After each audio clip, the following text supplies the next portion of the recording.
সাংবাদিকক প্ৰাণে মৰাৰ ভাবুকি দুই দুৰ্বৃত্তৰ নিজ গৃহতে সাংবাদিকগৰাকীক দুৰ্বৃত্তই দাৰে আক্ৰমণ কৰিবলৈ উদ্যত সাংবাদিকগৰাকীৰ পৰিয়ালকো আক্ৰমণৰ চেষ্টা উত্তৰ গুৱাহাটীত সংঘটিত হৈছে এই ঘটনা উত্তৰ গুৱাহাটীৰ জ্যেষ্ঠ সাংবাদিক মুনিন ডেকাক প্ৰাণে মৰাৰ ভাবুকি দুই দুৰ্বৃত্তৰ কলবাৰীৰ প্ৰাঞ্জল দাস আৰু ৰাজুনাথে সাংবাদিকগৰাকীক আক্ৰমণ কৰে এখন নিয়মীয়া বাতৰি কাকতৰ উত্তৰ গুৱাহাটীৰ সাংবাদিক মুনিন ডেকাৰ নিজ গৃহলৈ গৈ সাংবাদিকগৰাকীক দাৰে আক্ৰমণ কৰিবলৈ উদ্যত হয় দুৰ্বৃত্তদ্বয়ে অশালীন আচৰণৰ লগতে মুনিন ডেকাৰ পৰিয়ালকো আক্ৰমণ কৰিবলৈ খেদি যোৱাৰ অভিযোগ দুই দুৰ্বৃত্তৰ বিৰুদ্ধে মুনিন ডেকাই ব্যক্তিগতভাৱে ক্ৰয় কৰা এটি পথক লৈ সাংবাদিকগৰাকীক ভীতিগ্ৰস্ত কৰি অহাৰ অভিযোগ ভয় ভাবুকিৰে সাংবাদিকগৰাকীৰ পৰা ধন আদায় কৰাৰ বাবে দুৰ্বৃত্তদ্বয়ৰ এই নিৰ্লজ্জ কাণ্ড ইতিমধ্যে ঘটনা সন্দৰ্ভত উত্তৰ গুৱাহাটী আৰক্ষী চকীত গোচৰ ৰুজু কৰিছে নিৰ্যাতিত সাংবাদিকগৰাকীয়ে পৰিয়ালসহ জীৱনৰ সংকট ভুগিছে সাংবাদিকগৰাকী দুই অভিযুক্তৰ বিৰুদ্ধে বিহিত ব্যৱস্থা কৰিবলৈ মুখ্যমন্ত্ৰীলৈ কাতৰ আহ্বান সাংবাদিকগৰাকী যোৱা মানে পৰহি 15 তাৰিখে মই মানে বন্ধু এটাই মাতিলে সাংবাদিক বন্ধু আমাৰ বায়নে মাতিলে মই তাতে যাব আহি আমাৰ সেই বাটতে ৰাস্তাৰ ওচৰতে তাৰমানে সেই তাতে লেবাৰে কাম কৰি আছে তাতে অলপ ৰৈ ফেলে চালোঁ আৰু বেলেগৰ কাম ৰৈ ফেলে চালোঁ তেওঁলোকৰ লগত অলপ কথা পাতিলোঁ এনেতে সেই মোৰ ওচৰৰে সেই প্ৰাঞ্জল দাস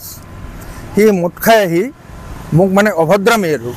মানে মাৰে দা এখন লৈ আছে মানে কাটেই আৰু তাৰপিছত এই লেবাৰ বা সেই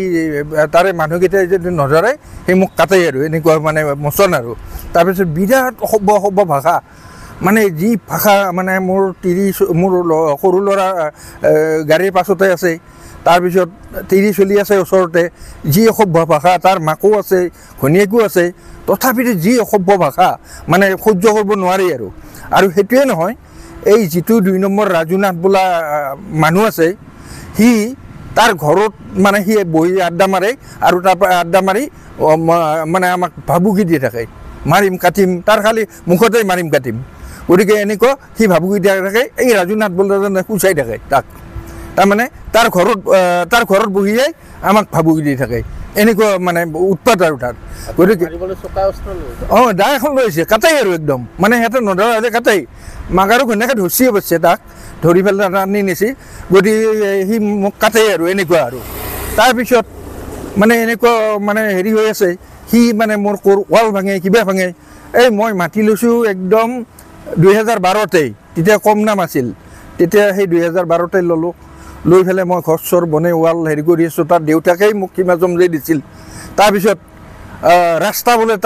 ৰাস্তাত তাৰ মাটিয়ে নাই মই মাতি লৈছোঁ কমল দাস বুলি তেওঁলোকৰ সম্পৰ্কীয়ৰ পৰা গতিকে তেওঁৰ তাতে মাটিয়ে নাই কিন্তু তেওঁ মানে ইনডাইৰেক্টলি তাক পইচা লাগে মানে পইচা ডিমাণ্ড আৰু সেইটো আৰু গতিকে সি মানে আজিকালি মাটিৰ দাম বেছি হ'ল তাক টকা ডিমাণ্ড মানে সি কৰিব বিচাৰিছে আৰু সেইটো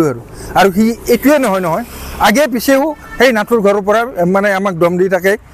মই নাথাকাত মোক 30 চলিক দম দেই মই কেতিয়াবা দৌৰিব লগা হয় ফোন কৰে ঘৰৰ পৰা এনেকুৱা ভয়তে তাৰপিছত মোৰ ঘৰখন এতিয়া নিৰাপত্তাৰ কথা আছে মই তাতে অকলে থাকোঁ পথাৰৰ মাজত তাৰপিছত সি এই নহয় তেওঁৰ সম্পৰ্কীয় ডক্টৰ সি মেডিকেল প্ৰফেচাৰ বেচাৰা এই মানস দাস সিহঁতৰ সম্পৰ্কীয় ভায়েক তাকো একবাৰ দা লৈ কাটিব গৈছিল সিয়ে নিজে কৈছে ময়ো আছোঁ তাক একবাৰ দা লৈ কাটিব গৈছিল কিবা মানে এনেকুৱা সংক্ৰান্তত সি যাকে তাকে মানে কাটিব যায় গতিকে এইটো তাৰ মানে মদ খাই পেলাই মাতলামি কৰে গতিকে এই মই এতিয়া আৰক্ষী থানাত কেছ দিছোঁ গতিকে এই বিষয়ে মই প্ৰশাসনক জনাইছোঁ গতিকে তেওঁলোকে তেওঁৰ ওপৰত ভাল এটা একশ্যন ল'ব লাগে মোৰ হিচাপে আৰু মই যদি আৰু হেৰি হয় মই দৰকাৰ হ'লে SP বা DC তাতো উত্তৰ গুৱাহাটীৰ পৰা সৰ্গেশ্বৰ নাথৰ ৰিপৰ্ট এনি ভাৰত 24